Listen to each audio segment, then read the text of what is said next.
ये बात आप जरूर स्वीकार करें कि सोते समय आपको बहुत सावधान रहना है।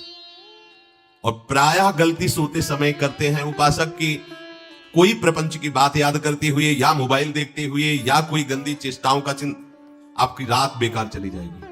अगर गंदी चेष्टा हो गई तो सुबह भी बेकार हो जाएगी, दिन भी बेकार हो जाएगा, निरुत्साहित हो जाओगे। सोते समय आपको समय नहीं देना व्यर्थ चिंतन का। उसी समय विषय चिंतन होता है, उसी समय विषय भूख की आकांक्षा जागृत होती, उसी समय विषय देखने की इच्छा होती।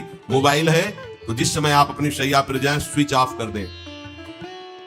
उसमें मैसेज घंटी आने का कोई भी रास्ता मत रखें। मान लीजिए आप उपासक हैं भगवत प्राप्ति के, 30-35 वर्ष ये नहीं था तो सब मर नहीं गए थे। और बोले इमरजेंसी, जब इसकी 30-35 वर्ष से पहले इसकी कोई रचना नहीं थी, मुझे लगता है, क्योंकि 30-35 वर्ष में ही इसका विस्तार देखा है। नहीं तो कभी किसी के पास मोबाइल नहीं, कोई बड़े अधिकारी तो इतना बड़ा हो, इतना बड़ा वाला हो, ऐसे रखते थे तो नहीं तो मोबाइल तो हमें लगता है 30-35 वर्ष।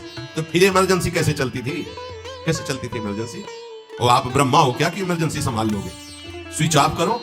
जो सब इमरजेंसी संभालने के लिए तैयार रात दिन न सोता है, वो हर समय जागृत रहता है, वो हमारा आराध्य देव है। स्विच ऑफ करो, चिंतन लगाओ श्री जी का। ये जो रात्रि के शयन के समय मोबाइल में इधर उधर दृश्य देखने हैं, अपने सर्वनाश का बीज बोना है। मान लो, हमारी प्रार्थना मान लो, ये उस समय मन आपको परेशान करेगा जब कमरे की सिटकिनी अंदर से बंद होगी। सबसे प्रार्थना है रात्रि के शयन के समय। तो बोले फिर ठीक है 10 बजे तक देख लेंगे मोबाइल, इसके बाद शयन के समय भजन कर लेंगे। होगा ही नहीं। क्या तुम देखना चाहते? प्रिया प्रीतम के सिवा और कुछ क्या देखना चाहते? वो तो सुभग सुंदरी सहज सिंगार, सहज शोभा सर्वांग प्रति सहज रूप वृषभानुनंदिनी। हमारी स्वामिनी जी की सुंदरता छुपाने के लिए आभूषण पहनाए जाते हैं, औरों को तो आभूषण सुंदरता बढ़ाने के लिए। यहाँ छवि के छिपाए को ऐसे के दास होके क्या देखोगे मोबाइल? क्या देखना चाहिए? वासना की क्रीड़ा, और तुम उस क्रीड़ा को देखना चाहते हो?